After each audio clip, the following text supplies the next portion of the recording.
എന്താ ജയേഷ് എന്താ പറഞ്ഞത്? അമ്മേ, ഈ കല്യാണം നടക്കില്ലമ്മേ.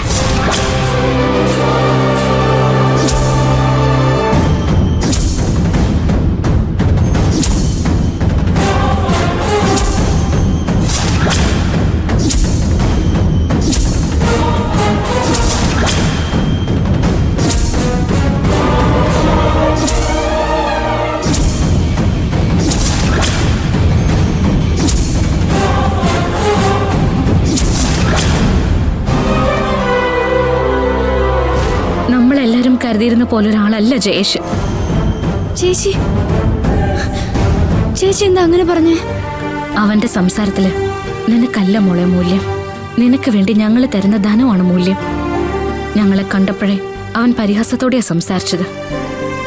അച്ഛൻ ചോദിച്ച സ്ത്രീധന തുക കുറഞ്ഞു പോയെന്നും അതിലും ഇരട്ടി അവനെ കിട്ടണമെന്നാ ഞങ്ങളോട് പറഞ്ഞത്.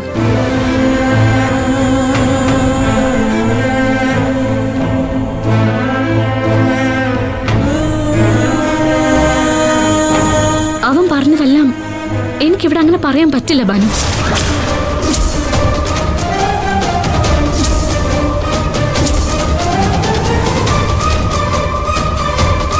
എങ്കിൽ പിന്നെ വിട്ടേക്ക് ഭാവന. അവന് ഭാവനയൊക്കെ ഞാൻ വലുത് പണമാണെങ്കിൽ അവന് കൊടുക്കാൻ ഈ വീട്ടിൽ പെണ്ണില്ല. ഇത് കരുതിക്കൂട്ടി അച്ഛനും മകനും കൂടി പ്ലാൻ ചെയ്തിട്ടാവും സംസാരിച്ചതമ്മേ. ഞാൻ അപ്പോഴേ പറഞ്ഞതല്ലേ അവൻ വിഷമാണെന്ന്. അണലിക്കുണ്ടാവുന്നതാ അണലി തന്നെയല്ലേ.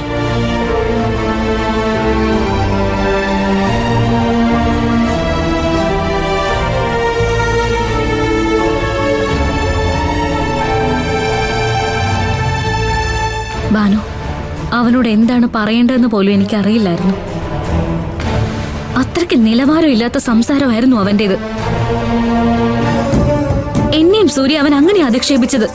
എന്താ ചേച്ചിക്ക് കൈയില്ലായിരുന്നോ അവന്റെ കരണൊടിച്ച് പൊട്ടിക്കാൻ?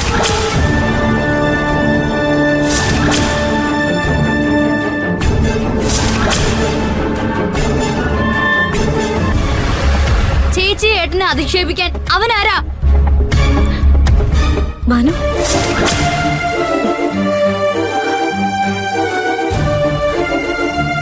ഞാൻ കാര്യമായിട്ടാ ചേച്ചി പറയുന്നത്.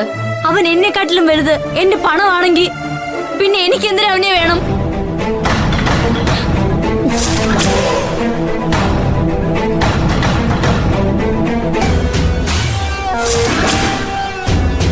എന്റെ ചേച്ചിയോട് ധിക്കാരം കാണിക്കാൻ മാത്രം അവൻ വളർന്നിട്ടില്ല.